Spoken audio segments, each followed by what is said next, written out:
도깨비 감투.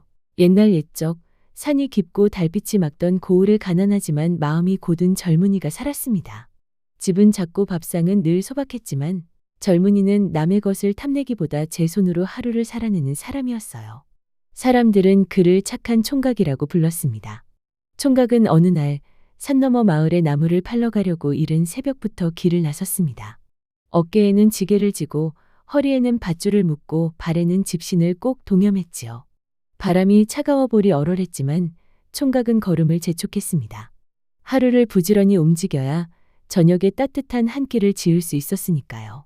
산길을 오르다 보니 해는 아직 높이 뜨지 않았고 숲은 반쯤 잠든 듯 조용했습니다. 새들은 가끔 잎사귀를 흔들며 울었고 나무 사이로는 옅은 안개가 스르르 흘렀습니다. 총각은 숨을 고르며 한 번, 두 번, 지게 끈을 고쳐 맸습니다. 그런데 그때 어딘가에서 이상한 웃음소리가 들려왔습니다. 희죽희죽, 킥킥, 사람 웃음 같기도 하고 바람소리 같기도 한 웃음이었습니다. 총각은 걸음을 멈추고 주위를 둘러보았습니다. 바로 앞 바위 그늘 아래에서 키가 작고 얼굴이 붉은 것들이 모여 앉아 있었어요. 도깨비들이었습니다. 도깨비들은 작은 술잔을 돌려 마시며 이상한 노래를 흥얼거리고 있었습니다. 이따금 서로의 머리를 툭툭 치며 깔깔 웃기도 했지요. 총각은 순간 겁이 났습니다. 도깨비는 장난을 좋아하고 사람을 골탕 먹이기 좋아한다는 말을 어릴 때부터 들었으니까요. 총각은 숨을 죽이고 나무 뒤로 몸을 숨겼습니다. 그리고 가만히 도깨비들을 지켜보았습니다. 도깨비들 가운데 가장 우쭐해 보이는 도깨비가 머리에 이상한 감투를 쓰고 있었습니다. 그 감투는 누렇게 빛나는 천으로 되어 있었고 가장자리가 약간 해져 있었지만 어딘가 반짝이는 기운이 감돌았습니다. 그 도깨비가 감투를 휙 눌러 쓰는 순간 놀라운 일이 벌어졌어요. 도깨비가 사라져 버린 것입니다. 총각은 눈을 크게 떴습니다. 분명 방금까지 바위 앞에 있던 도깨비가 감투를 쓰자마자 흔적도 없이 없어졌어요.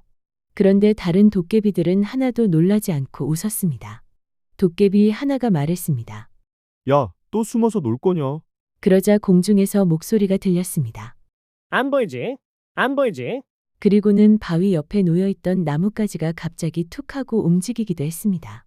아무도 건드리지 않았는데 말이에요. 총각은 그제야 알았습니다. 저 감투는 쓰는 사람을 보이지 않게 만드는 신기한 물건이라는 것을요. 사람들 사이에서 전해 오던 도깨비 감투가 정말 있는 모양이었습니다. 총각의 가슴이 두근거렸습니다. 겁이 나면서도 한편으로는 마음이 흔들렸어요. 저 감투만 있으면 이 가난한 살림에서 벗어날 길이 생길지도 모른다는 생각이 스쳤습니다. 하지만 총각은 곧 고개를 저었습니다. 남의 것을 훔치는 건 나쁜 일이다. 그렇게 살면 마음이 편할 리 없다. 스스로를 다독였지요.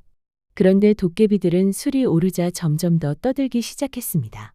한 도깨비는 감투를 쓴 도깨비를 찾아가려다 바위에 부딪히고 또 다른 도깨비는 술잔을 엎질러 자기 발에 튀긴 다음 괜히 옆 도깨비를 탓하며 소리쳤습니다. 숲은 깔깔 웃음으로 가득 찼고 바위 그늘은 장난이 넘쳐났습니다. 그 와중에 감투를 쓰고 있던 도깨비가 감투를 벗어 바위 위에 툭 던졌습니다. 그러자 그 도깨비가 다시 나타났어요. 도깨비는 감투를 바위 위에 올려두고 술잔을 더 가지러 간다며 뒤쪽 숲으로 사라졌습니다. 그 순간 총각의 마음이 크게 흔들렸습니다. 바위 위에 감투가 올려져 있었습니다. 총각은 숨을 삼켰습니다. 손바닥에 땀이 차고 귀에서는 자기 심장 소리가 들리는 것 같았습니다. 도깨비들이 웃고 떠드는 소리 사이로 총각의 마음속 소리도 함께 커졌습니다. 지금 아니면 다시는 못 본다. 하지만 훔치면 안 된다. 가난하다고 남의 것을 가져도 되나. 저걸로 우리 어머니 약이라도 사드리면. 총각은 잠깐 눈을 감았습니다.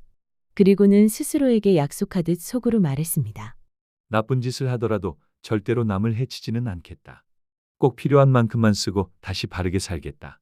총각은 나무 뒤에서 아주 조심스럽게 기어 나왔습니다. 발소리를 죽이고 풀잎이 흔들리지 않게 몸을 낮추었습니다. 도깨비들은 술에 취해 서로를 떠밀며 웃느라 총각을 보지 못했습니다. 총각은 바위에 가까이 다가가 감투를 손에 쥐었습니다. 감투는 생각보다 가벼웠고 살짝 축축한 숲의 냄새가 났습니다. 총각은 재빨리 감투를 품에 넣고 다시 나무 뒤로 숨었습니다. 잠시 뒤 술을 가지러 갔던 도깨비가 돌아왔습니다. 도깨비는 바위 위를 보고 눈을 동그랗게 떴습니다. 내 감투 어디 갔냐? 도깨비들은 술이 확 깨버린 얼굴로 서로를 바라보았습니다. 누군가는 땅을 뒤지고 누군가는 바위 위를 두드리고 누군가는 하늘을 향해 소리쳤습니다. 하지만 감투는 보이지 않았지요. 그때 총각은 몸을 아주 작게 웅크린 채 숨만 쉬었습니다. 도깨비들이 혹시라도 이쪽으로 오면 큰일이라고 생각했기 때문입니다. 다행히도 도깨비들은 서로를 의심하며 한참을 떠들다가 결국 툴툴거리며 다른 곳으로 흩어졌습니다. 도깨비들의 소리가 멀어지자 총각은 그제야 가슴을 쓸어내렸습니다. 하지만 마음 한구석은 무거웠습니다. 신기한 물건을 손에 넣었는데도 기쁘기만 하지는 않았어요. 마치 어두운 구름이 마음 위에 얹힌 것처럼요. 총각은 감투를 꺼내 조심히 바라보았습니다. 누렇게 빛나는 천, 해진 가장자리 그리고 손끝에 닿는 묘한 차가움. 총각은 결국 감투를 머리에 살짝 얹어 보았습니다. 그 순간 총각은 자기 손이 희미해지는 것을 느꼈습니다. 놀라서 팔을 휘저었는데 팔이 보이지 않았어요. 나무에 비친 그림자도 사라졌습니다. 총각은 숨을 들이켰습니다. 정말로 자신이 보이지 않게 된 것입니다. 총각은 한동안 숲에서 천천히 걸어보았습니다. 지나가는 새가 총각 바로 옆을 스쳐 날아도 놀라지 않았고 다람쥐가 발치로 내려와도 총각을 보지 못한 채 도토리를 굴렸습니다. 총각은 신기함에 입을 다물지 못했습니다. 하지만 총각은 금세 마음을 다잡았습니다. 이런 힘은 장난으로 쓰면 안 된다. 남을 놀라게 하거나 겁주면 더 큰 벌을 받을지도 모른다. 총각은 그렇게 생각하며 감투를 벗어 품에 넣었습니다. 그 뒤로 총각은 가끔 감투를 썼습니다. 하지만 사람을 해치지 않으려 조심했습니다. 다만 총각의 마음이 가장 크게 흔들린 날은 마을 장터에 갔을 때였습니다. 장터에는 비단을 파는 상인, 곡식을 파는 상인, 약초를 파는 노인까지 여러 사람이 있었습니다. 그런데 그 중에는 남을 속여 돈을 버는 사람도 있었지요. 저울추를 슬쩍 바꾸어 쌀을 덜 주고도 많이 준 것처럼 말하는 장사치, 비싼 값을 부르며 가난한 사람을 우습게 보는 상인도 있었습니다. 총각은 그 모습을 보고 참기가 어려웠습니다. 총각은 감투를 쓰고 조용히 그 장사치의 저울을 원래대로 돌려놓았습니다. 그리고 덜어진 쌀을 가난한 아주머니의 대박에 살짝 더 담아주었습니다. 아주머니는 이유도 모른 채 연신 고개를 숙이며 말했습니다. 아이고, 오늘은 웬일로 쌀이 넉넉하네. 총각은 얼굴이 보이지 않는 채로 속으로만 웃었습니다. 하지만 그 웃음은 기쁨만은 아니었습니다. 남의 것을 몰래 움직인다는 것 자체가 마음을 불편하게 했기 때문입니다. 또 어떤 날에는 동네에서 울고 있는 아이를 보았습니다. 아이는 잃어버린 신발 한 짝을 찾지 못해 발을 동동 굴렀습니다. 총각은 감투를 쓰고 아이 뒤에 떨어진 신발을 조용히 아이 앞에 놓아주었습니다. 아이는 깜짝 놀라며 신발을 집어들고는 눈을 동그랗게 떴습니다. 여기 있었네. 아이의 웃음이 번지자 총각의 마음도 잠깐 따뜻해졌습니다. 그런데 시간이 지나자 총각의 마음은 다시 흔들리기 시작했습니다. 감투는 신기했지만 그 신기는 사람 마음을 쉽게 흔들었습니다. 조금만 더 하고 싶은 마음이 자꾸 생겼어요.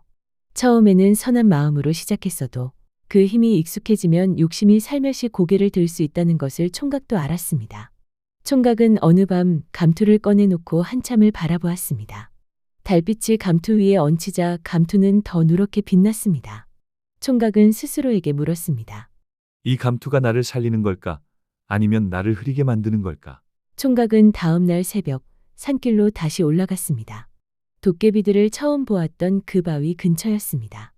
안개가 10개 깔리고 풀잎 끝에는 이슬이 맺혀 반짝였습니다. 총각은 감투를 조심히 바위 위에 올려두었습니다. 그리고는 뒤로 몇 걸음 물러서 조용히 말했습니다. 내가 가져가서 미안하다. 이건 내 것이 아니다. 그때 어디선가 킥킥 웃는 소리가 들렸습니다. 바람이 나뭇잎을 흔들고 바위 그늘이 살짝 움직이는 것 같았습니다. 도깨비들이 가까이 있는지 없는지 알 수는 없었지만 총각은 마음속에 무거운 구름이 조금 걷히는 것을 느꼈습니다.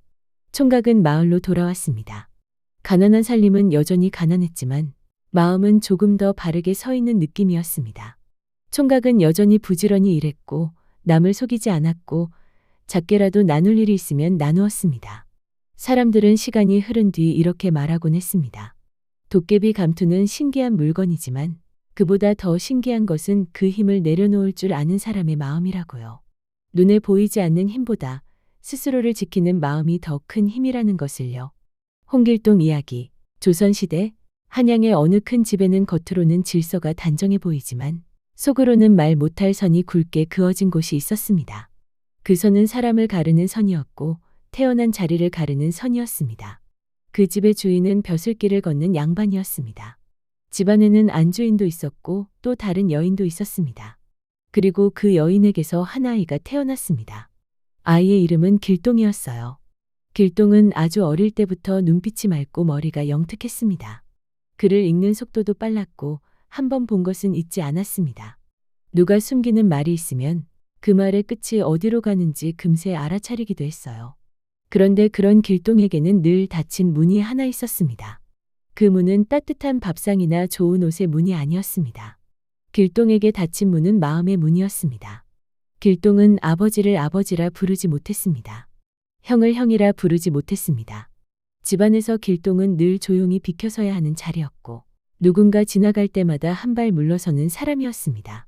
사람들은 길동을 서자라고 불렀습니다.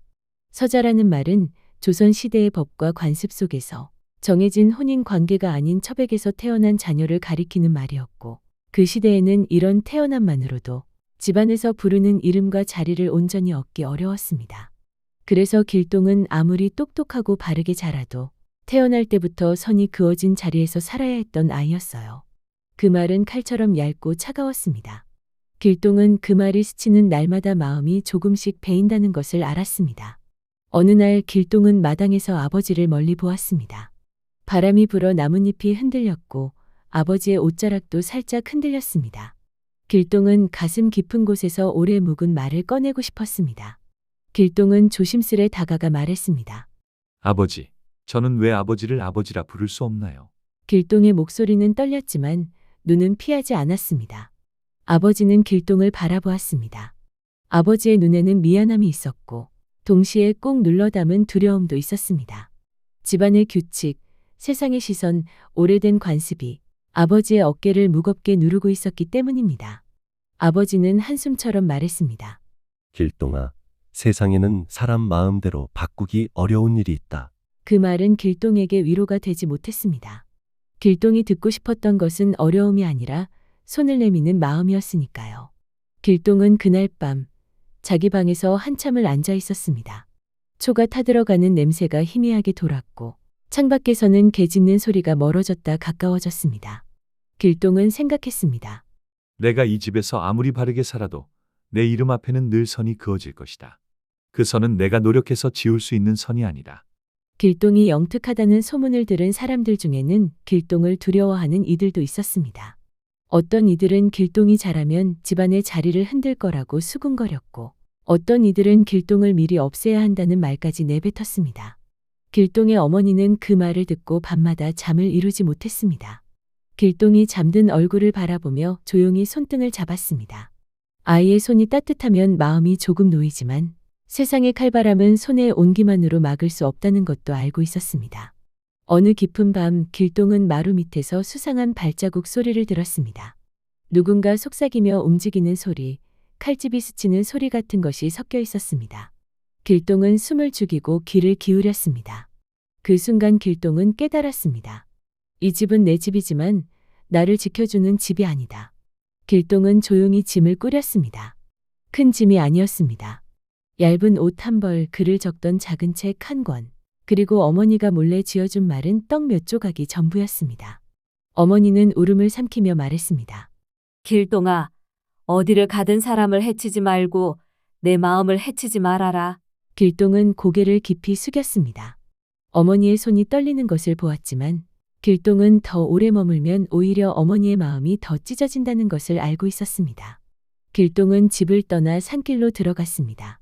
숲은 어둡고 바람은 차가웠지만 길동의 마음은 이상하게도 조금 가벼웠습니다.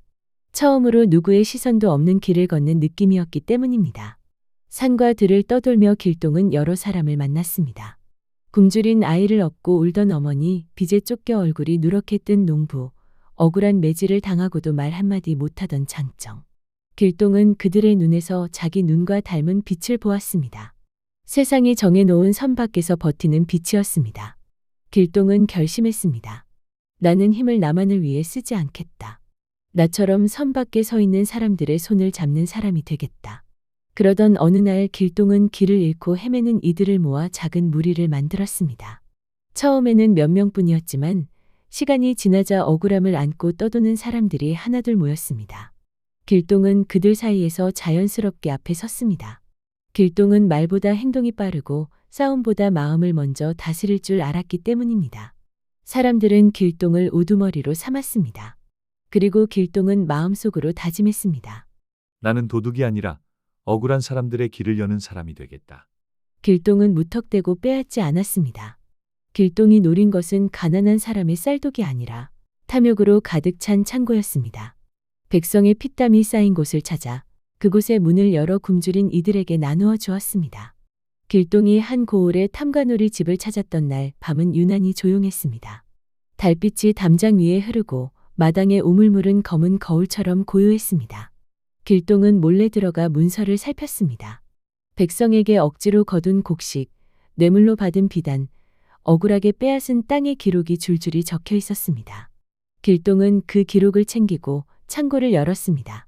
쌀가마니가 쏟아지듯 나왔고 길동의 무리는 그 곡식을 마을 어귀에 조용히 나누어 놓았습니다. 아침이 되자 사람들이 놀라 뛰쳐나왔습니다. 사람들은 서로를 바라보며 웅성거렸습니다. 이게 웬 쌀이야? 누가 우리를 살려준 거야? 하지만 길동은 이름을 남기지 않았습니다. 길동은 박수보다 아이들이 울음을 멈추는 것을 더 소중하게 여겼습니다. 소문은 삽시간에 퍼졌습니다. 가난한 사람들은 길동을 고마워했고 욕심 많은 이들은 길동을 두려워했습니다. 나라에서는 길동을 잡으라고 명령했습니다. 포졸들이 곳곳에 깔렸고 장터마다 길동을 찾는 말이 떠돌았습니다. 하지만 길동은 잡히지 않았습니다. 길동은 숲의 길을 알고 사람 마음의 길도 알았습니다. 때로는 장사꾼으로, 때로는 나그네로, 때로는 아픈 이를 업은 동네 청년으로 모습과 걸음을 바꾸어 다녔습니다. 길동이 지나간 자리에는 늘 누군가의 한숨이 조금 가벼워졌습니다. 길동의 이름이 너무 커지자 마침내 조정에서도 길동을 쉽게만 볼 수 없게 되었습니다. 길동을 잡으려다 오히려 포졸들이 골탕을 먹는 일이 이어졌고 민심은 길동 쪽으로 기울어 갔습니다. 어떤 백성은 속으로 이렇게 말했습니다. 나라가 우리를 지켜주지 못할 때 길동이 우리를 지켜준다고. 그러나 길동의 마음은 마냥 시원하지만은 않았습니다. 길동은 밤마다 생각했습니다. 내가 이렇게 나누어 주는 것은 오늘의 배고픔을 덜어줄 뿐 내일의 선을 지우지는 못한다. 세상의 선은 여전히 남아있다. 누군가는 태어날 때부터 닫힌 문 앞에 서게 된다. 길동은 더 큰 길을 찾고 싶었습니다.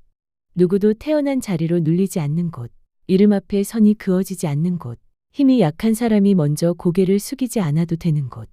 길동은 그런 나라를 꿈꾸었습니다. 길동은 무리 사람들과 함께 바다를 건너 멀리 떠났다는 이야기가 전해집니다. 파도가 거친 날도 있었고 배가 흔들려 모두가 두려워한 날도 있었지만 길동은 끝까지 앞을 보았다고 합니다. 그리고 마침내 사람들 발길이 닿지 않던 섬에 이르렀습니다. 그곳에서 길동은 새 털을 닦았습니다. 처음에는 돌을 나르고 나무를 베는 일부터 시작했습니다. 비가 오면 흙이 질척해졌고 바람이 불면 불씨가 꺼지기도 했습니다. 하지만 길동과 사람들은 포기하지 않았습니다. 그들이 만들고 싶은 것은 집 몇 채가 아니라 서로를 대하는 새로운 마음이었기 때문입니다. 길동은 그 섬에 법을 세웠습니다. 힘이 센 사람이 약한 이를 괴롭히지 못하게 했고 가진 사람이 없는 이를 얕보지 못하게 했습니다. 일을 나누고 밥을 나누고 아픈 사람을 함께 돌보았습니다. 누군가 잘못하면 벌을 주되 다시 일어설 길도 함께 마련했습니다. 사람들은 그 나라를 율도국이라 불렀다고 전해집니다. 그곳에서는 길동이 누구의 아들이냐보다 어떤 마음으로 살았느냐가 더 중요했다고 합니다.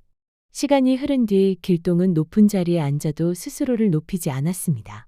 잔치를 벌여도 배고픈 이가 없는지 먼저 살폈고 새 옷을 입어도 헐벗은 아이가 없는지 먼저 물었습니다.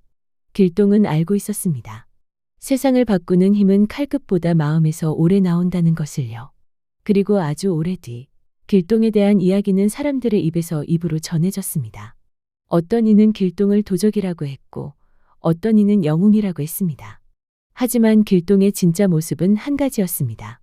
길동은 닫힌 문 앞에서 울던 아이였고 그 울음이 누군가의 울음을 알아보게 만들었습니다. 그래서 길동은 자기만 살려고 달리지 않았습니다. 함께 살 길을 만들려고 걸었습니다. 이 이야기를 듣는 우리도 가끔 마음속에 선을 긋고 있을지 모릅니다. 누군가를 미리 정해놓고 바라보거나 누군가의 말을 듣기도 전에 마음을 닫아버리는 선말이에요. 그럴 때 길동의 걸음을 떠올려 보면 좋겠습니다. 선을 그어버리는 마음 대신 선을 지워주는 마음을 내는 것. 그것이 길동이 남긴 가장 따뜻한 길이었을지도 모릅니다. 팥죽 할머니와 호랑이. 산자락이 낮게 누운 마을에 팥죽을 맛있게 쓰는 할머니가 살았어요.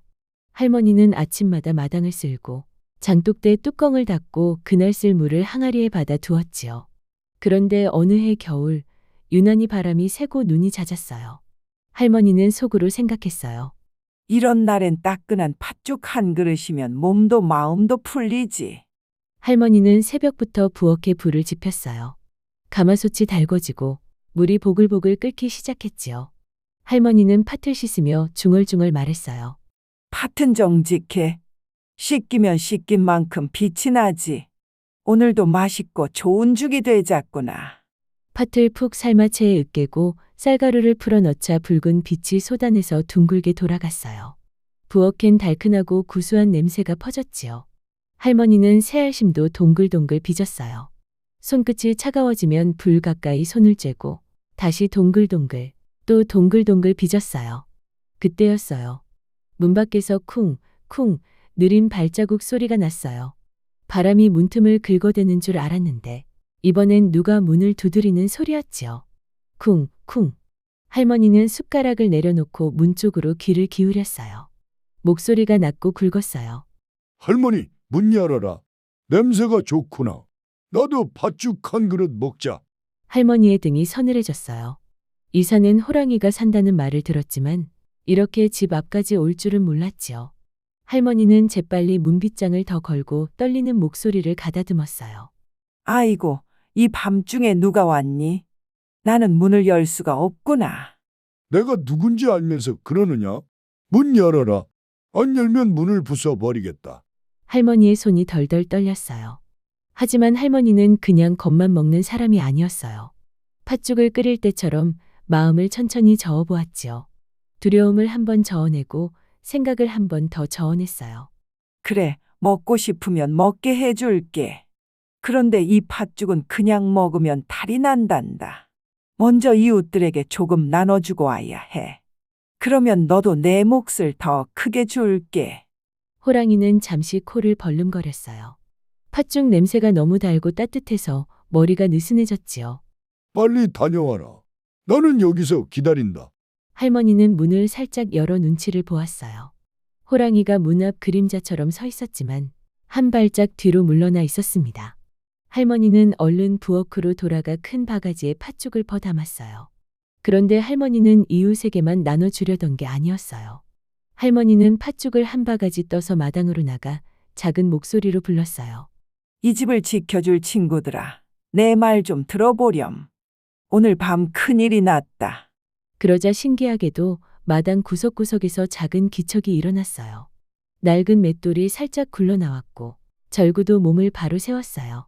멍석은 바람에 한번 펄럭이더니 마치 귀를 세운 것처럼 조용해졌지요. 부엌 선반 아래 있던 콩자루도 둥글게 굴러나왔고 오래된 지팡이도 문 옆에 기대어 섰어요. 바늘 하나, 실타래 하나까지도 가만히 있지 않았어요. 할머니는 놀라면서도 마음 한켠이 든든해졌어요. 할머니가 팥죽 한 숟가락씩 떠서 모두에게 먹여주자 친구들은 힘이 나는 듯 더 또렷해졌지요. 얘들아, 호랑이가 문 밖에 있다. 내가 문을 열면 들어올 거다. 그때 힘을 모아 나를 도와주렴. 무섭더라도 함께면 이길 수 있지 않겠니? 대구르르, 이 둥글고 단단한 맷돌이 먼저 나설게. 쿵쿵, 나는 돌로 만들어진 절구라 어깨가 단단하지. 휙, 이 멍석이 덮어버리면 움직이기 힘들 거야. 두두둑, 콩자루인 내가 넘어지면 미끄러울 거고. 탁탁, 이 지팡이가 밀어주마. 할머니는 고개를 끄덕였어요. 그리고 호랑이를 속이지 않으려는 듯 다시 문 앞에서 크게 말했지요. 다녀왔다. 이제 들어오너라. 대신 조심해.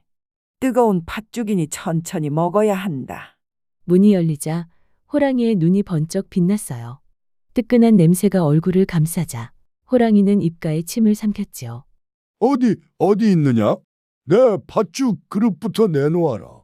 할머니는 일부러 부엌 쪽으로 한 걸음 물러섰어요. 호랑이가 한 걸음, 두 걸음 안으로 들어왔지요. 그 순간 할머니가 낮게 외쳤어요. 지금이다.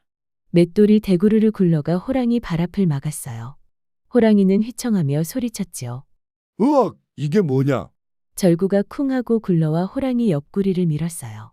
콩자루가 두두둑 굴러 넘어지며 콩이 바닥에 쏟아졌어요. 호랑이 발바닥이 미끄러져 쩍 벌어졌지요. 이놈의 집이 날 놀리느냐? 그때 멍석이 휘익 날아가 호랑이 등에 덮였어요. 멍석은 단단히 달라붙어 호랑이의 팔과 다리를 묶는 듯했지요. 호랑이는 버둥거리며 멍석을 뜯어내려 했지만 바닥의 콩 때문에 발이 더 미끄러웠어요. 할머니는 지팡이를 잡고 한 발짝 앞으로 나섰어요. 겁이 완전히 사라진 건 아니었지만 할머니의 목소리는 또렷했어요. 이 집은 약한 집이 아니다. 혼자라고 얕보지 마라. 너는 배고프면 남의 집을 털어도 된다고 배웠느냐? 호랑이는 멍석 아래에서 으르렁거렸어요. 그런데 맷돌과 절구가 번갈아 밀어대고 지팡이가 탁탁 바닥을 쳐주니 호랑이는 더 이상 힘을 내기 어려웠지요. 알았다. 놓아라. 다시는 안 오겠다. 할머니는 친구들을 바라보며 말했어요. 얘들아, 너무 세게 다치게 하진 말자. 겁을 주어 다시는 못 오게 하면 된다. 멍석이 천천히 풀리고 맷돌과 절구가 길을 열었어요. 콩자루는 쏟아진 콩을 조금씩 다시 모으는 듯 굴러다녔지요. 호랑이는 숨을 헐떡이며 문 밖으로 기어나갔어요. 나가기 전에 한 번 더 돌아보며 낮게 말했어요. 오늘은 내가 졌다. 하지만 다음엔 그 말이 끝나기도 전에 할머니의 친구들이 한꺼번에 더 크게 움직였어요. 맷돌이 대구르르 문턱까지 굴러가고 절구가 쿵 하고 앞을 막았어요. 지팡이가 탁 하고 바닥을 쳤지요. 다음은 없다. 이 마을에서 다시는 그런 마음을 꺼내지 마라. 호랑이는 꼬리를 말고 산으로 달아났어요. 눈 위에 발자국이 길게 찍혔다가 바람에 조금씩 지워졌지요. 문을 닫고 나서야 할머니는 다리에 힘이 풀려 주저앉았어요. 하지만 곧 웃음이 나왔어요. 혼자서도 버텼고 함께여서 더 강했지요. 고맙다, 얘들아. 너희가 없었으면 오늘 밤이 얼마나 길었겠니? 대구르르, 우리는 늘 여기 있었지? 쿵쿵. 할머니가 우리를 아끼니 우리도 힘을 냈다. 휙! 따뜻한 마음은 덮어주고 지켜주는 거야. 두두둑, 작은 것들이 모이면 큰 힘이 되지. 탁탁. 할머니의 걸음이 곧 우리 걸음이다. 할머니는 다시 부엌으로 들어가 팥죽을 한 그릇 떠서 친구들 있는 마당 한가운데에 조용히 내려놓았어요.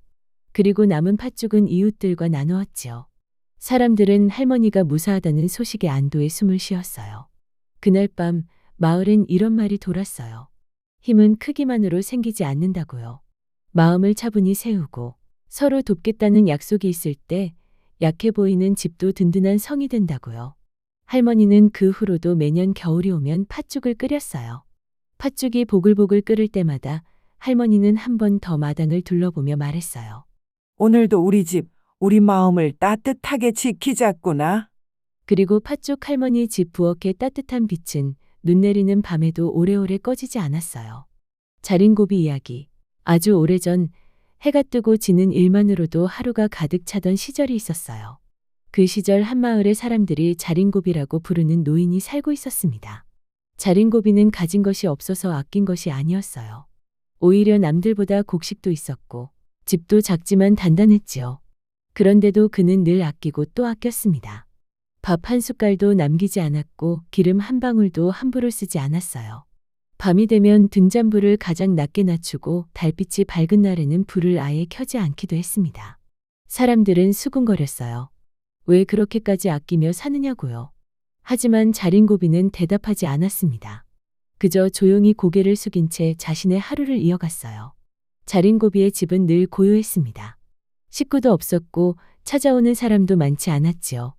저녁이 되면 그는 작은 상 앞에 앉아 얇게 지은 밥을 천천히 먹었습니다. 밥알 하나라도 흘릴까봐 숨소리조차 낮추며 먹었어요. 그런데 어느 날부터 그의 집안 고요함 속에 묘한 쓸쓸함이 스며들기 시작했습니다. 밥을 아끼는 일은 익숙했지만 말할 사람이 없는 저녁은 점점 길어졌습니다. 어느 비 오는 날 밤이었어요. 자린고비가 막 저녁을 마치려던 순간 문을 두드리는 소리가 들렸습니다. 그는 잠시 망설였습니다.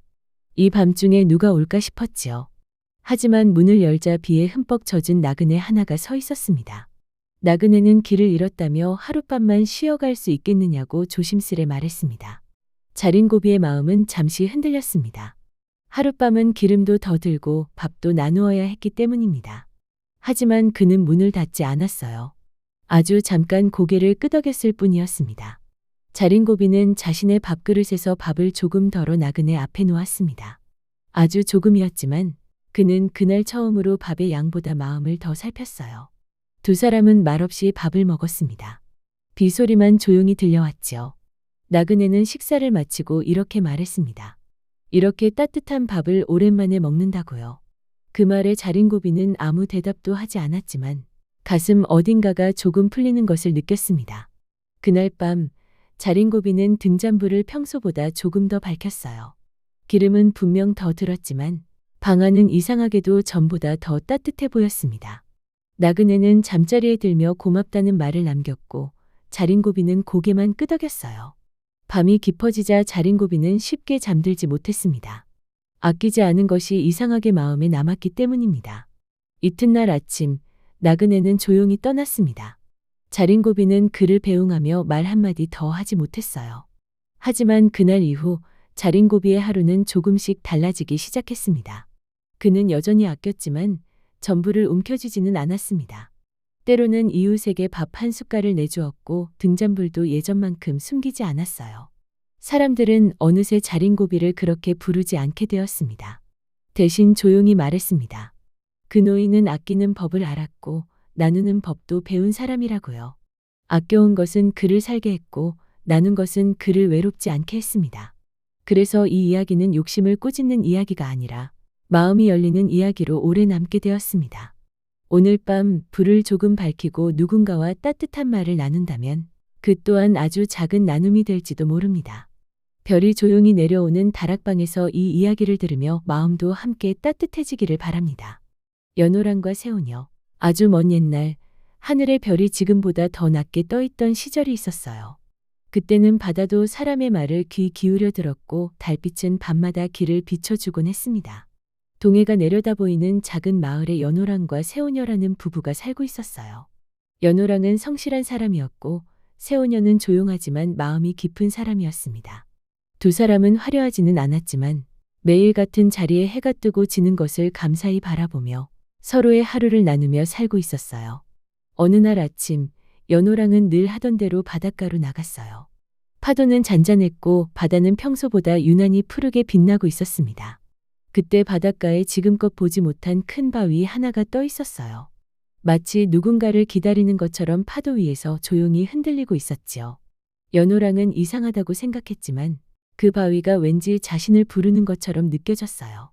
조심스럽게 바위에 올라서자 바다는 천천히 그러나 멈추지 않고 연호랑을 멀리 데려가기 시작했습니다. 연호랑은 소리를 내어 도움을 부를 수 없었어요. 바다는 이미 그의 발밑에서 길이 되어 흐르고 있었기 때문입니다. 그날 이후 연호랑은 돌아오지 않았어요. 마을에는 곧 이상한 일이 일어났습니다. 아침이 와도 해가 예전처럼 밝지 않았고 밤이 되어도 달빛이 희미했어요. 사람들은 서로를 바라보며 말했습니다. 하늘의 빛이 어딘가로 사라진 것 같다고요. 새우녀는 매일 바닷가에 나와 연호랑이 떠났던 자리를 바라보았습니다. 파도는 대답하지 않았지만 새우녀는 알 수 없는 부름을 느끼고 있었어요. 그리고 어느 날 새우녀 역시 바닷가에 떠있던 그 바위를 보게 됩니다. 새우녀는 두려웠지만 가만히 눈을 감고 생각했어요. 연호랑이 혼자 남겨졌을 리 없다고요. 만약 길이 있었다면 그 길은 함께 가기 위해 열린 것이라고요. 새우녀가 바위에 오르자 바다는 다시 움직이기 시작했습니다. 이번에는 더 조용했고 더 깊은 밤을 지나고 있었어요. 별빛이 바다 위에 길처럼 이어졌고 새우녀는 그 빛을 따라 연호랑이 간 곳으로 향했습니다. 두 사람이 도착한 곳은 아주 멀고 낯선 나라였어요. 그곳에서는 하늘의 빛이 한쪽으로 치우쳐 있었고 사람들은 해와 달이 제자리에 있지 않다고 말했습니다. 연호랑은 그 나라에서 왕이 되어 있었습니다. 그가 서 있는 곳마다 빛이 조금씩 돌아오고 있었기 때문입니다. 새오녀는 연호랑을 다시 만나 아무 말 없이 그의 곁에 섰어요. 그 순간 해와 달은 비로소 서로의 자리를 찾기 시작했습니다. 그러나 두 사람의 마음 한쪽에는 고향이 남아 있었어요. 빛을 잃고 있을 마을이 계속 마음에 걸렸던 것입니다. 새오녀는 조심스럽게 말했습니다. 자신의 배틀과 천이 있다면 그 빛을 다시 나누어 줄 수 있을 것 같다고요. 새오녀는 밤마다 배를 짰습니다. 별빛이 실처럼 이어져 천 위에 내려앉았어요. 그 천은 단순한 옷감이 아니라 사람의 마음과 하늘의 빛을 잇는 달이었습니다. 그 천이 고향으로 전해지자 사라졌던 해와 달은 다시 제자리를 찾았고 마을에는 따뜻한 빛이 돌아왔습니다. 연호랑과 새오녀는 끝내 고향으로 돌아오지 않았지만 그들의 선택은 멀리까지 닿았습니다. 사람들은 말합니다. 빛은 누군가를 붙잡는 것이 아니라 나누어질 때 더 밝아진다고요. 지금도 밤하늘의 별을 가만히 바라보면 아주 오래전 바다 위를 건너던 두 사람의 마음이 별빛처럼 이어져 흐르고 있는 것 같아요. 그래서 우리는 오늘도 밤이 오면 하늘을 올려다봅니다.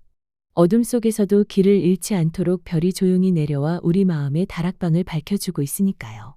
별과 물과 해를 바라본 아이, 장영실 이야기. 아주 오래전 밤이 되면 별빛이 조용히 내려앉던 조선 시대가 있었어요. 그 시절 사람들은 낮에는 해의 움직임으로 하루를 짐작했고 밤에는 별이 머무는 자리로 시간을 가늠했어요. 하지만 비가 오는 날이나 구름이 하늘을 가득 덮은 날에는 지금이 언제인지 알기 어려웠지요. 그때 세상의 흐름을 조금 더 정확히 알고 싶어 하던 한 아이가 있었어요. 그 아이의 이름은 장영실이었어요. 장영실은 아주 어려운 집에서 태어났어요. 사람들은 그의 태어난 자리만 보고 이 아이가 할 수 있는 일도 갈 수 있는 길도 미리 정해두려 했지요. 하지만 장영실은 자신이 어디서 태어났는지보다 세상이 어떻게 움직이는지가 더 궁금했어요. 장영실은 언제나 주변을 유심히 바라보았어요. 마루 끝에서 떨어지는 물방울의 속도, 담장 위를 천천히 기어가는 해 그림자, 바람에 흔들리는 나뭇잎의 규칙까지도 그의 눈에는 모두 질문이 되었어요. 밤이 되면 장영실은 하늘을 올려다보았어요. 별들은 가만히 있는 것처럼 보였지만 매일 같은 시간에 바라보면 아주 조금씩 자리를 옮기고 있었어요. 왜 별은 움직일까? 왜 해는 매일 같은 길을 걸을까? 왜 물은 언제나 아래로 흐를까? 장영실은 질문을 멈추지 않았어요. 어느 날 장영실은 항아리에서 떨어지는 물을 바라보다가 문득 이런 생각이 들었어요. 물은 거짓말을 하지 않는다고요. 높은 곳에서 떨어진 물은 언제나 같은 속도로 흘러내렸어요. 그날 밤 장영실은 작은 그릇과 물을 모아 스스로 작은 장치를 만들어 보았어요. 물이 한 방울 한 방울 떨어질 때마다 시간도 함께 흘러간다고 믿으면서요. 처음에는 잘 되지 않았어요. 물이 너무 빨리 흐르기도 했고 어느 날은 멈춰버리기도 했지요. 그래도 장영실은 포기하지 않았어요. 잘못되면 고치고 다시 고쳐도 안 되면 처음부터 다시 만들었어요. 며칠이 지나자 작은 물시계는 밤에도 비 오는 날에도 조용히 시간을 알려주었어요. 이 소문은 마침내 궁궐 안까지 전해졌어요. 장영실은 궁궐로 불려가게 되었어요. 처음 궁궐에 들어선 날 높은 문과 넓은 마당은 장영실에게 낯설고 조용한 공간이었어요. 장영실은 자신이 만든 작은 장치를 조심스럽게 꺼내놓았어요. 말을 많이 하지 않아도 물은 스스로 흐르며 시간을 보여주고 있었지요. 사람들은 그 장치를 한참 동안 바라보았어요. 어둠 속에서도 멈추지 않고 같은 흐름을 이어가는 물의 모습은 그 자체로 설명이 되었어요. 그 뒤로 장영실은 궁궐에서 더 많은 관찰을 하게 되었어요. 해가 하늘을 움직이는 모습, 별이 계절마다 달라지는 자리, 사람들이 시간을 몰라 불편해하는 순간들까지요. 장영실은 먼저 더 정확한 물시계를 만들었어요. 이번에는 정해진 시간이 되면 사람의 손이 없어도 종과 북이 스스로 울리게 했지요. 사람들은 이 시계를 자경루라고 불렀어요. 밤에도 시간을 알 수 있는 시계였어요. 이제 사람들은 어둠 속에서도 시간을 놓치지 않게 되었어요. 그 다음으로 장영실은 비를 바라보았어요. 어떤 해에는 비가 너무 적어 농작물이 말라갔고 어떤 해에는 비가 너무 많아 논밭이 잠기곤 했지요. 장영실은 생각했어요. 비를 눈짐작이 아니라 숫자로 알 수 있다면 사람들의 삶이 달라질 거라고요. 그래서 그는 비를 담는 그릇을 만들었어요. 비가 얼마나 왔는지 누구나 같은 기준으로 알 수 있게요. 이것이 바로 치국이었어요. 이제 사람들은 비의 양을 정확히 알 수 있었고 농사 시기를 정하는데 큰 도움을 받았어요. 밤하늘을 바라보던 장영실의 질문은 여기서 멈추지 않았어요. 별들은 왜 계절마다 달라 보일까? 왜 해와 달은 늘 같은 길을 도는 걸까? 장영실은 하늘의 움직임을 한눈에 볼 수 있는 기구를 만들고 싶었어요. 그래서 둥근 고리와 고리를 겹쳐 하늘을 닮은 기구를 만들었어요. 별과 해, 달의 움직임을 모두 담은 기구였지요. 사람들은 이것을 혼천이라고 불렀어요. 이제 하늘은 그저 올려다보는 곳이 아니라 이해할 수 있는 세계가 되었어요. 마지막으로 장영실은 사람들에게 가장 가까운 시간의 도구를 만들고 싶었어요. 누구나 지나가다 한눈에 지금이 언제인지 알 수 있도록요. 그래서 반달 모양의 그릇 안에 해 그림자가 떨어지게 만든 해시계를 만들었어요. 사람들은 이것을 앙부일구라고 불렀어요. 이제 시장에서도 길 위에서도 사람들은 시간을 알 수 있었어요. 하지만 장영실의 길은 언제나 밝기만 하지는 않았어요. 작은 실수 하나에도 사람들의 시선은 차가워지곤 했지요. 그럼에도 장영실은 멈추지 않았어요. 자신이 만드는 것이 누군가의 하루를 지켜주는 일이라는 걸 알고 있었기 때문이에요. 장영실은 생각했어요. 사람은 태어난 자리로 정해지는 것이 아니라 무엇을 바라보고 무엇을 만들려 하는지로 조금씩 달라진다고요. 밤하늘의 별처럼 보이지 않는 자리에서도 각자의 빛은 흐르고 있다고요. 지금도 하늘을 올려다보면 장영실이 바라보던 별들이 조용히 반짝이고 있어요. 혹시 오늘 왜 그럴까 하고 궁금한 일이 있었나요? 그 질문 하나가 내일의 세상을 조금 더 정확하고 편리하게 그리고 조금 더 따뜻하게 만들지도 몰라요. 별과 물과 해를 바라본 아이. 장영실의 이야기는 우리에게 그렇게 말해주고 있어요. 방귀시 앞. 아주 오래전 산과들이 서로 인사를 나누던 시절이었어요. 초가집들이 옹기종기 모인 작은 마을이 있었고 그 마을에는 조금 특별한 소문이 하나 돌고 있었어요. 그 소문은 바로 방귀를 아주 잘 뀌는 사람들이 있다는 이야기였어요. 아이들은 깔깔 웃으며 그 이야기를 했고 어른들은 고개를 저으며 말했지요. 방귀 잘 낀다는 게 무슨 자랑이냐고요. 하지만 마을 사람들 중 몇몇은 속으로 생각했어요. 혹시 정말 대단한 방귀가 있다면 한 번쯤 보고 싶다고요. 그 마을에 방귀로 이름난 사람이 하나 있었어요. 사람들은 그를 방귀쟁이 영감이라고 불렀어요. 영감은 키가 크지도 않았고 힘이 세 보이지도 않았지만 한 가지는 확실했어요. 영감이 방귀를 뀌면 마루 및 고양이가 놀라 달아나고 장독대 뚜껑이 덜컹거리곤 했어요. 영감은 방귀 이야기가 나올 때마다 어깨를 으쓱했어요. 나는 태어날 때부터 이랬다며 웃었지요. 그러면서도 괜히 방귀로 남을 놀라게 하지는 않았어요. 그저 배가 아플 때만 바람이 찰 때만 조용히 낄 뿐이었어요. 어느 날 마을에 방귀도사가 찾아왔어요. 옷차림이 반듯하고 얼굴에 자신감이 가득했어요. 그 사람은 마을 한가운데 서서 큰 소리로 말했어요. 이 고을에 방귀 잘 뀌는 사람이 있다 들었소. 나와 한번 겨뤄봅시다. 사람들은 웅성거리기 시작했어요. 방귀로 겨룬다니 이런 일은 처음이었어요. 아이들은 눈을 반짝였고 어른들은 반신반의했지요. 방귀도사는 여러 고을을 다니며 방귀 시합에서 한 번도 진 적이 없다고 말했어요. 산도 울리고 강물도 흔들 수 있다며 호언장담했지요. 이야기를 들은 방귀쟁이 영감은 잠시 고민했어요. 방귀로 남과 다툴 일은 아니라고 생각했지요. 하지만 마을 사람들이 기대에 찬 눈으로 바라보자 조용히 고개를 끄덕였어요. 그렇다면 내일 아침 들판에서 시합을 합시다. 누가 더 멀리, 더 크게, 더 힘차게 끼는지 보지요. 다음 날 아침 마을 사람들은 모두 들판으로 모였어요. 바람은 잠잠했고 하늘은 유난히 맑았어요. 마치 이 시합을 지켜보려는 듯했지요. 먼저 방귀 도사가 나섰어요. 그는 숨을 크게 들이마시고 두 다리를 단단히 벌렸어요. 그리고 온 힘을 다해 방귀를 뀌었어요. 푸웅 하는 소리와 함께 먼지가 일었어요. 근처 풀들이 흔들리고 아이들은 깜짝 놀라 귀를 막았어요. 사람들은 오하고 탄성을 질렀어요. 방귀도사는 흐뭇한 얼굴로 영감을 바라봤어요. 이 정도면 충분하지 않소 하는 표정이었지요. 이번에는 방귀쟁이 영감 차례였어요. 영감은 서두르지 않았어요. 그저 하늘을 한번 바라보고 땅을 한번 밟아보았어요. 그리고 천천히 숨을 고르며 말했어요. 방귀라는 건 억지로 뀌는 게 아닙니다. 몸이 편해야, 마음이 고요해야 제대로 나옵니다. 사람들은 무슨 뜻인지 잘 몰랐지만 조용히 지켜봤어요. 영감은 잠시 눈을 감고 깊은 숨을 들이마셨어요. 그리고 아주 자연스럽게 방귀를 뀌었어요. 소리는 크지 않았어요. 하지만 그 방귀가 지나가자 들판 끝에 있던 허수아비가 흔들렸어요. 멀리 있던 새들이 놀라 하늘로 날아올랐어요. 그리고 잠시 뒤 방귀 도사의 모자가 바람에 날려 땅에 떨어졌어요. 사람들은 놀라 입을 벌렸어요. 소리는 작았지만 힘은 훨씬 멀리 닿았어요. 방귀 도사는 얼굴이 빨개졌어요. 다시 한번 시도해 보겠다며 더 크게 방귀를 뀌었지만 이번에는 그만 중심을 잃고 주저앉고 말았어요. 그 모습을 본 영감은 웃지 않았어요. 그저 다가가 손을 내밀었어요. 방귀는 자랑할 게 아닙니다. 몸이 보내는 신호일 뿐이지요. 억지로 내세우면 오히려 탈이 납니다. 방귀 도사는 고개를 숙였어요. 그제야 자신이 이기고 지는 것에만 마음을 썼다는 걸 알았어요. 마을 사람들은 시합이 끝났음을 알았어요.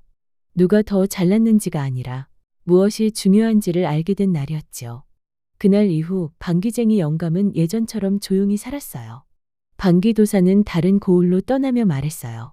다음부터는 몸과 마음을 먼저 살피겠다고요. 아이들은 그 이야기를 오래 기억했어요. 크게 보이는 것보다 바르게 쓰는 게 더 중요하다는 걸 배웠지요. 그리고 마을에는 다시 평온한 바람이 불었어요. 방귀 소리 대신 웃음소리가 퍼지는 그런 하루였어요. 제주 설문대 할망. 아주 먼 옛날, 아직 제주라는 이름도 없을 때였어요. 그때 이 바다에는 끝없이 깊은 물결과 여기저기 떠있는 작은 돌섬들만 있었어요. 햇빛이 비치면 바다는 은빛으로 반짝였지만 머물러 살 곳을 찾는 생명들은 늘 불안해했어요. 파도가 세게 치기만 하면 금세 모든 것이 휩쓸려 가버렸기 때문이에요. 그 모습을 오래전부터 지켜보던 거대한 그림자가 있었어요. 안개 사이에서 천천히 일어나는 커다란 허리, 바다 끝까지 닿을 것 같은 두 팔, 바로 설문대할망이었어요. 할망의 머리카락은 새벽 구름처럼 흩어져 있었고 발은 바다 밑바닥까지 닿아 있었어요. 할망은 깊은 바다를 내려다보며 속으로 중얼거렸어요. 이렇게 흔들리는 물 위에서는 누구도 편히 쉴 수 없겠구나. 바람이 불어도 걱정하지 않고 아이들이 뛰어놀 수 있는 땅이 있어야겠다. 그날부터 설문대할망은 바다 한가운데에서 느릿느릿 일을 시작했어요. 먼저 두 손을 바닷물 속으로 쑥 집어넣었어요. 손바닥 가득 차오른 것은 축축한 흙과 모래, 오래된 돌가루였어요. 할망은 그것들을 마치 떡 반죽하듯이 꾹꾹 눌러 섞었어요. 할망의 손이 한번 움직일 때마다 바다는 움찔, 작은 지진처럼 흔들렸어요. 물고기들은 깜짝 놀라 지느러미를 흔들며 멀리 도망갔지만 곧 조용해진 바닷속을 보며 서로 속삭였어요. 이상해. 하지만 뭔가 좋은 일이 생길 것 같아. 할망은 커다란 반죽을 두 팔 가득 안아 바다 위로 꺼내 올렸어요. 그리고 바다 가운데로 천천히 내려놓았어요. 푹 하고 내려앉는 소리와 함께 바닷물이 사방으로 튀었어요. 그렇게 첫 번째 흙덩이가 바다 위의 모습을 드러냈어요. 하지만 할망이 생각하기에는 아직 너무 작았어요. 이곳에서 평생 살 아이들이 뛰어놀려면 더 단단하고 넓어야 했지요. 그래서 할망은 또다시 바다 밑바닥으로 손을 뻗었어요. 이번에는 손으로만 모으지 않고 커다란 치마 자락을 퍼렇게 펼쳤어요. 바다 밑에 흙과 모래를 치마에 한가득 담고는 치마 끝을 조심스럽게 모아 머리 위로 들어 올렸어요. 치마 안에는 크고 작은 돌멩이, 모래, 흙이 가득했어요. 할망은 그것을 천천히 바다 위에 쏟아냈어요. 이쪽에도 조금, 저쪽에도 조금. 할망이 걸음을 옮길 때마다 새로운 땅이 바다 위에 올라왔어요. 그러다 할망이 잠깐 방심한 순간이 있었어요. 바닷바람이 갑자기 세게 불어 치마 끝을 확 잡아당겼어요. 그 순간 치마 속 흙이 한쪽으로 와르르 쏟아져 내렸어요. 그 흙들이 한 곳에 동그랗게 수북이 쌓였고 조금 떨어진 곳에도 또 조금 더 떨어진 곳에도 봉긋봉긋 언덕이 생겨났어요. 할망은 내려다보며 웃었어요. 아이들이 오르락내리락하며 숨바꼭질하기 딱 좋겠구나. 그렇게 봉긋봉긋 솟은 언덕들이 훗날 사람들이 오름이라고 부르게 되는 산들이었어요. 이제 땅은 어느 정도 넓어졌지만 섬 가운데를 받쳐줄 든든한 기둥 같은 산이 없었어요. 바람이 아주 세게 불면 섬이 다시 흔들릴지도 몰랐어요. 할망은 섬 한가운데를 조용히 바라보았어요. 그리고 마음속으로 생각했어요. 여기에 큰 산을 하나 세워야겠다. 아이들이 길을 잃지 않도록 언제나 바라볼 수 있는 산을. 할망은 이번에는 바다의 더 깊은 곳까지 손을 뻗었어요. 가장 오래된 흙, 가장 단단한 돌들을 모아 두 손에 담았어요. 그리고 숨을 크게 들이마신 뒤 온 힘을 다해 그 흙덩이를 섬 한가운데에 올려놓았어요. 쿵하고 섬 전체가 잠깐 들썩였어요. 바닷물은 크게 일렁였지만 곧 잔잔해졌어요. 섬 한가운데에는 다른 어디보다 우뚝 솟은 산이 자리 잡고 있었어요. 할망은 그 산을 쓰다듬으며 말했어요. 너는 이 섬의 기둥이 되어야 한다. 폭풍이 와도 눈이 내려도 이곳 사람들의 마음을 지켜주렴. 그 산이 바로 오늘날의 한라산이 되었어요. 이제 섬과 산, 오름들은 자리를 잡았지만 아직은 너무 삭막했어요. 바위와 흙만 가득한 섬에는 바람 소리만 지나갈 뿐이었어요. 할망은 허리춤에서 작고 빛나는 씨앗 주머니를 꺼냈어요. 그 안에는 나무의 씨앗, 풀의 씨앗, 꽃의 씨앗이 가득 들어 있었어요. 할망은 한라산 꼭대기부터 씨앗을 하나씩 뿌리기 시작했어요. 먼저 높은 곳에는 키 작은 풀과 바람을 좋아하는 작은 꽃씨를 뿌렸어요. 조금 더 아래에는 숲을 이룰 나무 씨앗을 뿌렸어요. 떡갈나무, 소나무, 눈보다 하얀 꽃을 피울 이름 모를 나무들까지. 씨앗들은 땅속으로 쏙쏙 들어가 숨을 골랐어요. 할망이 한번 지나간 자리에 시간이 흐르자 연한 풀잎이 고개를 내밀고 작은 꽃봉오리들이 하나둘 피어났어요. 새들은 어디선가 날아와 나뭇가지에 앉아 노래를 불렀어요. 이제 이 섬에는 바람뿐 아니라 새소리와 나뭇잎 부딪히는 소리도 들리기 시작했어요. 할망은 이번에는 바다를 바라보았어요. 섬이 있어도 바닷길이 너무 거칠다면 사람들과 생명들이 다치기 쉽겠다고 생각했어요. 그래서 해안가로 내려와 발끝으로 바닷가를 살살 그었어요. 이곳에는 모래가 부드럽게 모이렴. 저곳에는 바위가 튀어나와 파도를 막아주렴. 할망이 발끝으로 한 번, 두 번 선을 긋자 어떤 곳에는 넓은 모래사장이 생겼어요. 아이들이 모래성을 쌓기도, 파도를 쫓으며 뛰어놀기도 좋은 자리였어요.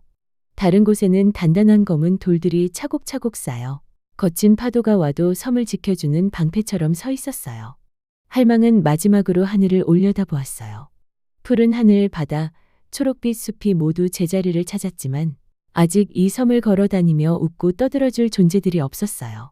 할망은 섬 한가운데 평평한 자리에 살며시 주저앉았어요. 그리고 손에 흙과 바닷물을 조금씩 섞어 작은 반죽을 만들었어요. 이번에는 아주 작고 소중한 모양이었어요. 할망은 그 작은 흙덩이를 두 손으로 감싸며 말했어요. 바람의 숨, 바다의 노래, 숲의 향기를 조금씩 나눠줄게. 이 섬을 사랑하고 아끼는 마음도 함께 넣어줄게. 할망이 손을 천천히 펼치자 그 안에는 눈동자가 반짝이는 작은 아이들이 서 있었어요. 아이들은 처음 만나는 세상을 신기한 눈으로 둘러보며 물었어요. 여기는 어디예요? 우리는 어디서 온 거예요? 할망은 아이들을 한라산 방향으로 이끌며 말했어요. 이곳은 너희가 살아갈 섬이란다. 바다와 바람, 숲과 하늘이 모두 너희 친구가 되어줄 거야. 아이들은 모래사장을 밟아보았어요. 발가락 사이로 스며드는 모래의 감촉이 간질간질했어요. 그리고 숲속으로 들어가 나뭇잎을 만져보았어요. 부드러운 이파리, 거친 나무 껍질, 촉촉한 흙냄새가 코끝을 간지렸어요. 아이들은 웃으며 서로에게 말했어요. 할망이 우리에게 세상을 선물해 주었어. 우리는 이 섬을 잘 지켜야겠어. 할망은 아이들이 뛰노는 모습을 한참 동안 지켜보았어요. 바닷바람이 할망의 옷자락을 흔들었지만 마음은 어느 때보다 따뜻했어요. 세월이 흘러 아이들은 자라 어른이 되고 그들의 아이들도 태어났어요. 섬 곳곳에는 마을이 생기고 밭과 길이 만들어졌어요. 사람들이 웃기도 하고 때로는 다투기도 하며 하루하루를 살아갔어요. 하지만 아무리 시간이 흘러도 섬을 만든 할망의 손길은 사라지지 않았어요. 봉긋봉긋 솟은 오름들은 할망이 흘린 흙이 모여 생긴 자리처럼 그 자리에 서 있었고 한라산은 여전히 섬의 가운데에서 조용히 이 모든 것을 지켜보고 있었어요. 어떤 날에는 바람이 아주 세게 불어 산과 오름, 바다 위를 가로질러 달렸어요. 그럴 때 사람들은 말했어요. 오늘은 설문대 할망이 우리 섬을 한번 훑어보는 날인가 봐요. 밤이 되어 별들이 반짝일 때면 아이들은 하늘을 올려다보며 속삭였어요. 할망, 오늘 하루도 우리가 이 섬을 잘 지켰어요. 나무를 함부로 베지 않았고 바다에 쓰레기를 버리지 않았어요. 바람과 물, 흙과 돌이 모두 친구라는 것도 기억했어요. 그러면 어디선가 아주 먼 곳에서 들려오는 듯한 조용한 웃음소리가 들리는 것만 같았어요. 마치 거대한 할머니가 섬을 덮을 만큼 큰 손으로 살며시 아이들의 머리를 쓰다듬어 주는 것 같은 느낌이었어요. 지금 우리가 밟고 서 있는 제주 땅은 아주 옛날 설문대할망이 두 손과 마음을 다해 빚어 만든 선물이에요. 한라산 꼭대기에서 불어오는 바람, 오름 위에 서서 내려다볼 때 보이는 바다, 모래사장에 남겨지는 발자국 하나하나 속에는 할망의 정성이 아직도 숨 쉬고 있어요. 그래서 제주 아이들은 오늘도 조용히 마음속으로 약속해요. 제주도를 만든 할망의 마음을 잊지 않을게요. 바다와 숲, 바람과 돌을 소중히 여기며 살아갈게요.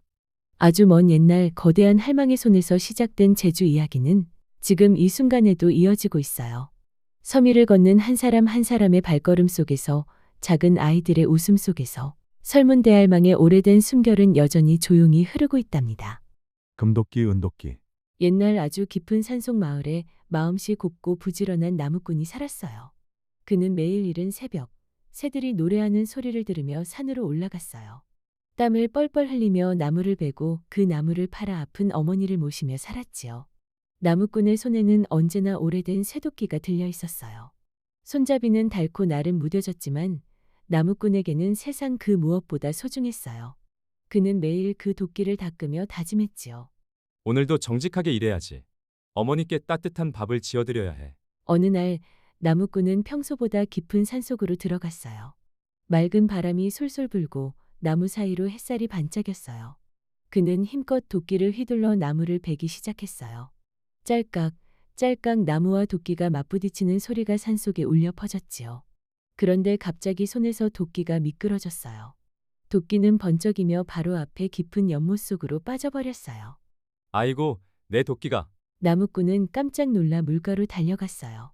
하지만 연못은 너무 깊고 검어서 아무것도 보이지 않았어요. 손을 넣어도 닿지 않고 막대기를 넣어도 헛돌기만 했지요. 나무꾼은 그 자리에서 주저앉아 울었어요. 이제 어머니를 어떻게 모시지? 내 유일한 도끼인데. 그는 물가를 바라보며 하염없이 눈물을 흘렸어요. 그때였어요. 연못 가운데에서 반짝이는 빛이 일더니 물결이 천천히 갈라졌어요. 그리고 흰 수염을 길게 늘어뜨린 산신령이 나타났어요. 나무꾼아, 무슨 일로 그리 슬퍼하느냐? 나무꾼은 깜짝 놀라 엎드렸어요. 산신령님, 죄송합니다. 제 도끼를 연못에 빠뜨렸어요. 그 도끼가 없으면 저는 일도 못하고 어머니도 돌볼 수 없어요. 산신령은 고개를 끄덕이더니 연못 속으로 쑥 들어갔어요. 잠시 후 반짝이는 금도끼를 들고 나왔어요. 이 금도끼가 내 도끼냐? 나무꾼은 고개를 저었어요. 아닙니다. 제 도끼는 쇠로 된 낡은 도끼예요. 산신령은 다시 물속으로 들어가더니 이번에는 은도끼를 들고 나왔어요. 이 은도끼가 내 도끼냐? 나무꾼은 또 고개를 저었어요. 아닙니다. 제 도끼는 그렇게 반짝이지 않아요. 그러자 산신령은 세 번째로 물속으로 들어가 낡은 쇠도끼를 들고 나왔어요. 이것이 내 도끼냐? 나무꾼의 눈이 반짝였어요. 네, 바로 제 도끼예요. 산신령은 흐뭇하게 웃었어요. 거짓말하지 않는 내 마음이 참 기특하구나. 정직한 자에게는 복이 따르는 법이다. 그리고 금도끼와 은도끼를 함께 내밀었어요. 이것들도 가져가거라. 내 정직한 마음에 대한 보답이니라. 나무꾼은 깜짝 놀라 두 손을 내저었어요. 아닙니다, 신령님. 저는 제 도끼만 있어도 충분합니다. 하지만 산신령은 부드럽게 웃으며 세 자루를 모두 주었어요. 진심으로 욕심이 없는 자에게는 더 큰 복이 오는 법이다. 나무꾼은 고개 숙여 감사 인사를 드렸어요. 잊지 않겠습니다, 산신령님. 그날 이후 나무꾼은 금도끼와 은도끼를 함부로 쓰지 않았어요. 집안 깊은 곳에 조심스레 간직하고 늘 쓰던 낡은 쇠도끼로 변함없이 일을 했지요. 그의 마음에는 산신령의 말처럼 따뜻한 빛이 깃들었어요. 정직하게 일하면 하늘이 도와준다는 믿음이 생겼지요. 며칠 후 이웃에 사는 욕심 많은 나무꾼이 그 이야기를 들었어요. 금도끼와 은도끼를 받았다고. 나도 한번 해봐야지. 그는 다음 날 서둘러 연못으로 갔어요. 그리고 일부러 자기 도끼를 연못 속에 던져 넣었어요. 아이고, 내 도끼가 빠졌네.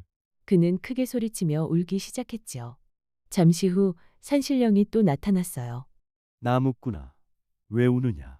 산신령님, 제 도끼가 빠졌습니다. 찾아주십시오. 산신령은 금도끼를 들고 나왔어요. 이 금도끼가 내 도끼냐? 욕심꾸러기는 기다렸다는 듯 대답했어요. 네, 맞습니다. 제 도끼예요. 그 순간 산신령의 눈빛이 차가워졌어요. 거짓을 말하는 자에게는 아무것도 줄 수 없느니라. 말이 끝나자 금도끼는 번쩍이며 사라졌어요. 그리고 연못에서는 물보라가 일었어요. 욕심꾸러기는 깜짝 놀라 도망치려다 발을 헛디뎌 물가에 넘어졌지요. 그는 물에 젖은 채로 후회했어요. 아이고, 괜히 욕심 부렸네. 그냥 내 도끼만 건질걸. 하지만 산신령은 다시 나타나지 않았어요. 욕심꾸러기는 결국 도끼 하나도 얻지 못하고 돌아갔답니다. 그 후로 마을 사람들은 나무꾼의 이야기를 두고두고 전했어요. 정직한 사람은 하늘이 돕는다더니 그 말이 참이구나. 아이들은 나무꾼을 본받겠다고 약속했고 어른들은 욕심을 부리지 말자고 서로 다짐했어요. 나무꾼은 예나 지금이나 변함없이 살았어요. 그의 마음속에는 언제나 잔잔한 연못처럼 고요한 평화가 있었어요. 그가 베는 나무마다 향기가 났고 그가 닦는 도끼날마다 따뜻한 햇살이 반짝였어요. 사람들은 아이들에게 이렇게 말했답니다. 거짓과 욕심은 결국 자신을 해치지만 정직한 마음은 세상 어떤 금보다 귀하단다.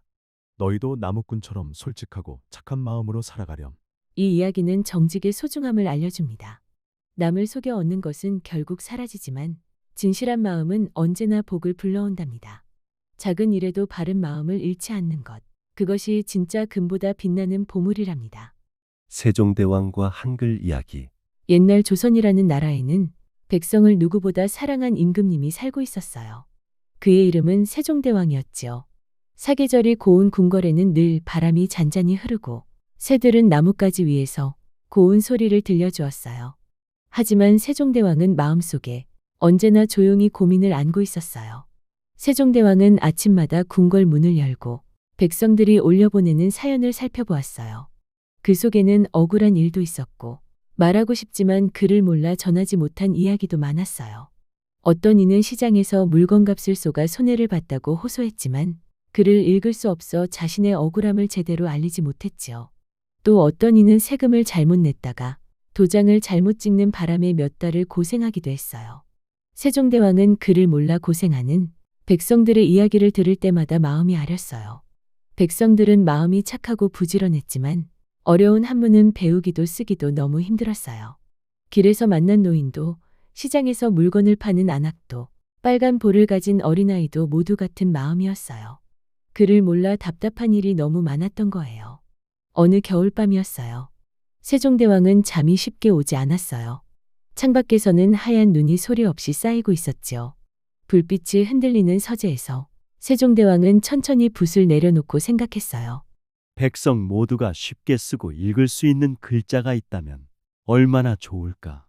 어린아이도 나이가 많은 어르신도 시장을 오가며 장사를 하는 사람도 누구나 금방 배울 수 있는 글자. 마음속 말을 그대로 적을 수 있는 글자. 그 생각은 밤하늘 별보다도 반짝이는 희망이었어요. 그날 이후 세종대왕은 몰래 준비를 시작했어요. 궁궐 안쪽 깊은 곳, 조용한 작은 서재에는 세종대왕과 학자들이 모여 앉았어요. 그 방 안에는 바람 소리도 잘 들리지 않을 만큼 고요했지만 모두의 마음은 부지런히 움직였어요. 세종대왕은 학자들에게 말했어요. 사람이 내는 소리를 잘 살피면 글자를 만들 수 있다. 입 모양과 혀의 움직임을 본떠서 하나하나 만들면 백성도 금세 익힐 수 있을 것이다. 학자들은 백성이 내는 소리를 주의 깊게 들었어요. 입을 둥글게 오므리면 오, 혀가 윗잇몸에 닿으면 니은, 목에서 울리는 소리는 이응. 이렇게 소리를 따라 글자가 하나둘 생겨났어요. 글자는 자연에서 얻은 햇빛처럼 단순했고 아주 부드럽고 따뜻했어요. 궁궐의 새벽은 유난히 조용했어요. 모두가 잠든 시간, 세종대왕은 등불을 켜고 새 글자를 살폈어요. 손끝으로 꾹 눌렀으면 바로 모양이 만들어지는 간단한 글자들. 그러나 그 안에는 사람의 숨, 마음의 움직임, 삶의 소리가 모두 담겨 있었어요. 그래서 세종대왕은 이 글자에게 이름을 붙였어요. 훈민정음, 백성을 가르치는 바른 소리라는 뜻이었지요. 세상 그 어디에도 없던 특별한 이름이었어요. 어느새 봄이 왔어요. 눈이 녹아 작은 물이 흐르고 마을에는 따뜻한 바람이 퍼졌어요. 그날 세종대왕은 세 글자를 조용히 공개했어요. 궁궐 마당에는 서늘한 그늘과 따사로운 햇살이 섞여 있었고 백성들은 호기심 어린 눈으로 왕을 바라보았어요. 세종대왕은 부드럽게 말을 이어갔어요. 이 글자는 혼자서도 배울 수 있고 금세 익힐 수 있다. 여러분의 말을 그대로 적을 수 있게 만들었다. 백성들은 처음에는 놀라움에 숨이 멎을 만큼 조용했어요. 하지만 곧 세종대왕이 알려주는 글자를 따라 해보기 시작했어요. 가나 다라마 바사, 아자 차카 타파아. 손가락 끝으로 글자를 그리자 소리가 자연스럽게 따라 나왔어요. 아이들은 눈을 크게 뜨며 금세 웃음을 터뜨렸어요. 나이가 많은 어르신들은 떨리는 손으로 글을 쓰며 감격스러운 표정을 지었어요. 이렇게 쉬운 글자가 있다니. 우리도 글을 쓸 수 있다니. 그날 마을 곳곳에서는 작은 기적이 퍼져나갔어요. 어린아이는 주먹만한 종이에 자신의 이름을 써보았고 장사꾼은 물건에 이름을 적어 사람들에게 알려주었어요. 편지를 쓰지 못해 마음속에만 담아두었던 이야기를 적어 보내는 사람도 생겼어요. 백성들은 말했어요. 한글은 세종대왕이 우리에게 준 가장 따뜻한 선물이라고요. 세월은 흐르고 흘러 아주 긴 시간이 지났어요. 하지만 그날의 기쁨은 지금도 사람들의 마음속에 살아있어요. 누구나 쉽게 배우고 누구나 쓸 수 있는 글자. 세상 어디에도 없는 우리만의 소중한 글자, 한글. 매년 10월 9일 한글날이 되면 사람들은 세종대왕을 떠올리며 감사한 마음을 전해요.